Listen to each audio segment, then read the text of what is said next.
নমস্কাৰ এই মুহূৰ্তত আহি পৰিছে সন্ধিয়াৰ কেইবাটাও গুৰুত্বপূৰ্ণ খবৰ। আজি হৈছে ৮ জুলাই। গোটেই অসম তথা ভাৰতৰ বিভিন্ন প্ৰান্তৰ পৰা যুগুত হৈছে কেইবাটাও ডাঙৰ খবৰ। এনেবোৰ খবৰ নিতৌ পাই থাকিবলৈ চেনেলটি ছাবস্ক্ৰাইব কৰি ভিডিঅ'টো এটা লাইক কৰিবলৈ নাপাহৰিব। আজিৰ আমাৰ প্ৰথমটো খুবেই গুৰুত্বপূৰ্ণ খবৰ হৈছে অসমবাসীৰ বাবে এটা ডাঙৰ খবৰ। লাখ লাখ মহিলাৰ বেংক একাউণ্টত চৰকাৰে সোমাই দিব আত্মসহায়ক গোটৰ ১০,০০০ কোটি টকা। এটা ডাঙৰ সিদ্ধান্ত গ্ৰহণ কৰিছে আত্মসহায়ক গোটক লৈ। আজি কেৱল এয়াই নহয়, চৰকাৰে কেইবাটাও ডাঙৰ সিদ্ধান্ত গ্ৰহণ কৰিছে অৰুণোদয় আঁচনিক লৈও। কিয়নো অৰুণোদয় নতুনকৈ আবেদন প্ৰক্ৰিয়া আৰম্ভ হৈ গৈছে। আপুনি এটা ঘৰতে বহি অনলাইন বা অফলাইন দুটা প্ৰক্ৰিয়াতে আবেদন কৰিব পাৰিব অৰুণোদয় আঁচনি। কেৱল এয়াই নহয়, ৰেচন কাৰ্ডৰ বাবে এটা গুৰুত্বপূৰ্ণ খবৰ মুখ উলিয়াইছে। ৰেচন কাৰ্ড ১০ লাখ মানুহক চৰকাৰে প্ৰদান কৰিব। আপুনি কেনেকুৱাকৈ আবেদন কৰিব নিশ্চয় সম্পৰ্কে জনাই যাম। লগতে কেইবাটাও ৰাজনৈতিক খবৰৰ লগতে অৰাজনৈতিক খবৰ যুগুত হৈছে আজিৰ দিনটোত। আজিৰ আমাৰ প্ৰথমটো খুবেই গুৰুত্বপূৰ্ণ খবৰ হৈছে অসমবাসীৰ বাবে এটা ডাঙৰ খবৰ।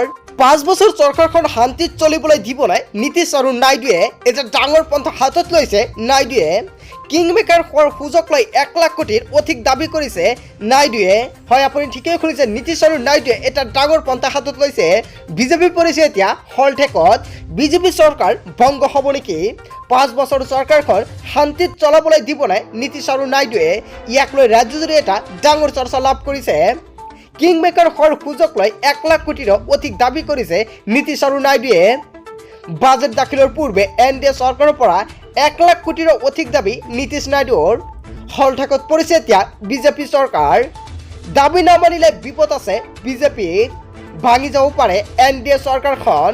কাৰণ সংখ্যাগৰিষ্ঠ আসন দখলত ব্যৰ্থ হৈছিল বিজেপিয়ে। নীতিশ নাইডু নাথাকিলে নাথাকিব চৰকাৰ।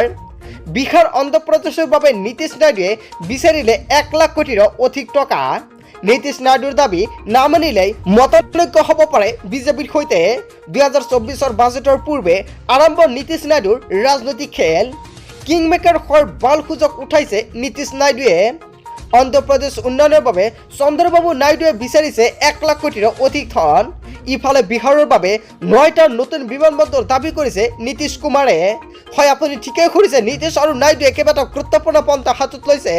আচলতে বিজেপিত এটা ডাঙৰ বিপদ আহিব পাৰে নেকি? জনতাই কি ক'ব? জনতাৰ মন্তব্য নিশ্চয় কমেণ্ট বক্সত জনাব।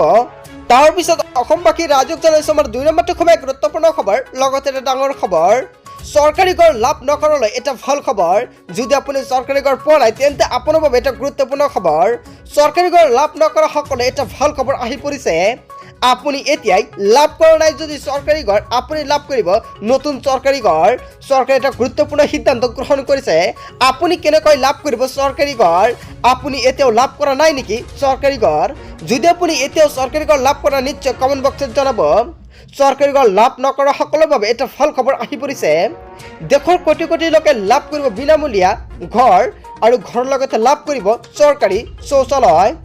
দেশত নতুনকৈ নিৰ্মাণ কৰা হ'ব ৩ কোটি PMAY চৰকাৰী ঘৰ। PMAY ঘৰৰ লগতে লাভ কৰিব চৰকাৰী শৌচালয়। ইতিমধ্যে দেশত সম্পন্ন হৈছে ৪ কোটিৰ ২১ লাখ PMAY গৃহ। আৰু প্ৰথমখন কেবিনেটতে PMAY ঘৰক লৈ লোৱা হৈছে এটা ডাঙৰ সিদ্ধান্ত। গাঁও আৰু চহৰৰ দুখীয়া লোকক সামৰি ল'ব এই আঁচনিয়ে। তালিকাত নাম অহাৰ পিছতেই একাউণ্টত সোমাব টকা। ঘৰ নিৰ্মাণ কৰিবলৈ একাউণ্টত টকা প্ৰেৰণ কৰিব চৰকাৰে। হয়, আপুনি ঠিকেই শুনিছে, চৰকাৰে এটা ডাঙৰ সিদ্ধান্ত গ্ৰহণ কৰিছে। যদি আপুনি এতিয়ালৈকে চৰকাৰী ঘৰ পোৱা নাই নিশ্চয় আপুনি কমেণ্ট বক্সত জনাব। তাৰপিছত অসমবাসী ৰাইজক জনাইছোঁ আমাৰ ৩ নম্বৰটো খুবেই গুৰুত্বপূৰ্ণ খবৰ, লগতে এটা ডাঙৰ খবৰ। কংগ্ৰেছৰ সভাত গো মাংস উত্তপ্ত পৰিস্থিতি, ৩জনক আটক কৰা হৈছে। কংগ্ৰেছৰ সভাত গো মাংসৰ ভোজ ভাতক লৈ উত্তপ্ত পৰিস্থিতিৰ সৃষ্টি হৈছে। খাৰুপেটীয়াৰ ফকীৰপাৰাত এই ঘটনা সংঘটিত হৈছে। মণ্ডল কংগ্ৰেছৰ সভাৰ পিছত আৰম্ভ হৈছিল গো মাংসৰ ভোজ ভাত আৰু দলগড়ৰ প্ৰাক্তন বিধায়কৰ পৃষ্ঠপোষকতাত হৈছিল সভাখন। গো মাংসৰ ব্যৱহাৰৰ পিছতেই একাংশ কংগ্ৰেছ কৰ্মীয়ে অভিযোগ দিছিল থানাত।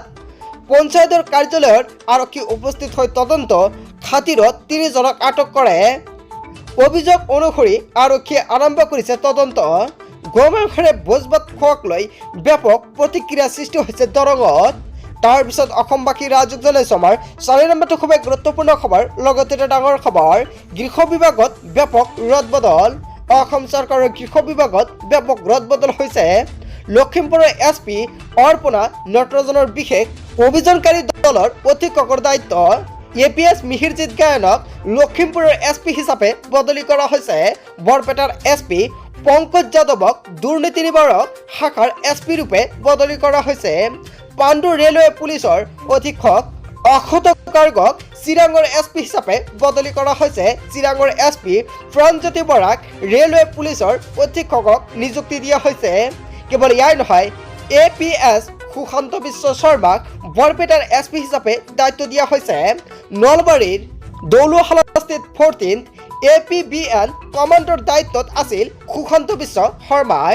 পেট্ৰিক ৰংহাওক নলবাৰীৰ 14th APBNৰ কমাণ্ডৰ দায়িত্ব দিয়া হৈছে। এপিএছ সৌৰভজ্যোতি শইকীয়াক CIDৰ চাইবাৰ অপৰাধ শাখাৰ এছপি হিচাপে নিযুক্তি দিয়া হৈছে। যোৰহাটৰ বিশেষ শাখাৰ এছপিৰ দায়িত্বত আছিল সৌৰভজ্যোতি শইকীয়াই। ধৰ্মেন্দ্ৰ কুমাৰ দাসক যোৰহাটৰ বিশেষ শাখাৰ এছপিৰ দায়িত্ব দিয়া হৈছে। কাহিলীপাৰা স্থিত 10th APBNৰ কমাণ্ডৰ দায়িত্ব আছিল ধৰ্মেন্দ্ৰ কুমাৰ দাসৰ। আৰু অসম চৰকাৰৰ গৃহ বিভাগত ব্যাপক ৰদবদলৰ সৃষ্টি হৈছে। তাৰপিছত অসমবাসী ৰাজ্যক জনাইছো আমাৰ 5 নম্বৰটো খুবেই গুৰুত্বপূৰ্ণ খবৰ। লগতে এটা ডাঙৰ খবৰ, মুগুলধাৰ বৰষুণৰ বাবে বন্ধ ঘোষণা কৰা হৈছে স্কুল আৰু কলেজ, চৰকাৰী কাৰ্যালয়। এই মুহূৰ্তে অসমবাসী ৰাজ্যক জনাইছো এটা বিগ ব্ৰেকিং নিউজ। দেশৰ 11খন ৰাজ্যলৈ বতৰ বিজ্ঞান কেন্দ্ৰৰ তৰফৰ পৰা জাৰি কৰা হৈছে এলাৰ্ট। মুম্বাইত মুগুলধাৰ বৰষুণৰ বাবে সৃষ্টি হৈছে কৃত্ৰিম বানৰ। নিশা 1 বজাৰ পৰা পুৱা 7 বজালৈ ধাৰাসাৰ বৰষুণত আবদ্ধ মুম্বাইবাসী। 6 ঘণ্টাত প্ৰায় 300 মিমি বৰষুণ মুম্বাইত। ধাৰাসাৰ বৰষুণৰ ফলত মুম্বাইত হাহাকাৰ পৰিস্থিতিৰ সৃষ্টি হৈছে। পানীৰে ভৰি পৰিছে ৰেলৱে ট্ৰেকসমূহ। মুম্বাইৰ চৰকাৰী বেচৰকাৰী স্কুল কলেজ বন্ধ ঘোষণা কৰিছে প্ৰশাসনে। প্ৰচণ্ড বৰষুণত ৰায়গড় দুৰ্গত বহু পৰ্যটক আবদ্ধ হৈ থকাৰ খবৰ পোৱা গৈছে। বিগত 4 দিন ধৰি উত্তৰাখণ্ডত হৈ আছে ধাৰাসাৰ বৰষুণ। কেৱল ইয়াই নহয়, কেদাৰনাথ বদ্ৰীনাথ যোৱা পথসমূহ 115টা পথ বন্ধ হৈ আছে উত্তৰাখণ্ডত। ধাৰাসাৰ বৰষুণৰ ফলত ঠায়ে ঠায়ে ভূমিস্খলনৰ ঘটনা সংঘটিত হৈছে। বৰষুণৰ বাবে বন্ধ কৰি দিয়া হৈছে 4 ধাম যাত্ৰা। মুগুলধাৰ বৰষুণৰ বাবে আবদ্ধ হৈ আছে 6000তকৈ অধিক ভক্ত। হিমাচল প্ৰদেশত বৰষুণৰ বাবে বন্ধ কৰা হৈছে 76টা পথ। দেশৰ 11খন ৰাজ্যলৈ বতৰ বিজ্ঞান কেন্দ্ৰই জাৰি কৰিছে এলাৰ্ট। বৰষুণৰ বাবে ভয়ংকৰ পৰিস্থিতিৰ সৃষ্টি হৈছে। অসমতো এনেকুৱাকৈ বৰষুণ দি আছে। দিনৰ ভিতৰত এবাৰ হ'লেও বৰষুণ দিয়ে হয়। বন্ধু বান্ধৱীসকল, আপোনাৰ অঞ্চলৰ অৱস্থাটো কেনেকুৱা নিশ্চয় আপুনি কমেণ্ট কৰি জনাবলৈ নাপাহৰিব। বন্ধু বান্ধৱীসকল, গোটেই অসম তথা ভাৰতৰ বিভিন্ন প্ৰান্তৰ পৰা যুগুত হৈছে কেইবাটাও গুৰুত্বপূৰ্ণ খবৰ। এনেবোৰ খবৰ নিতৌ পাই থাকিবলৈ চেনেলটো ছাবস্ক্ৰাইব কৰি ভিডিঅ'টো এটা লাইক কৰিবলৈ নাপাহৰিব। থেংক ইউ ফৰ ৱাচিং ফুল ভিডিঅ'।